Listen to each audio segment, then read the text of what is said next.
अस्सलाम वालेकुम viewers, welcome to Urdu से यूट्यूब चैनल। अस्सलाम वालेकुम व्यूअर्स, उर्दू से टीम की जानिब से एक और नई वीडियो के साथ हाजिर हैं और आज की इस वीडियो में हम आपको बताने वाले हैं वारिस नेम के मीनिंग और इसकी तफसीलात। वारिस के इंग्लिश में स्पेलिंग बनते हैं WARIS। जिन्स लड़का है, जुबान है इसकी अरबी और इसका मतलब है मुस्लिम। मायने है वारिस के मुस्तहिक। वारिस नाम का शुमार लड़कों के नामों में होता है।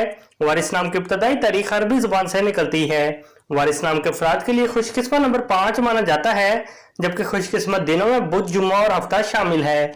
खुशकिस्मत वाली धातों में हिस्सों के हिसाब से चांदी और तांबा शामिल है। वारिस नाम के अफराद के लिए मुआफिक रंगों में पीला, नीला और सफेद रंग शामिल है। वारिस नाम के अफराद के लिए मुआफिक पत्थरों में हीरा शामिल है। वारिस नाम में 5 हरूफ है और ये एक लफ्ज बनता है। अपने नाम का मीनिंग जानने के लिए कमेंट बॉक्स में लिखिए, चैनल को सब्सक्राइब कीजिए, वीडियो को लाइक और शेयर कीजिए। Thanks for watching.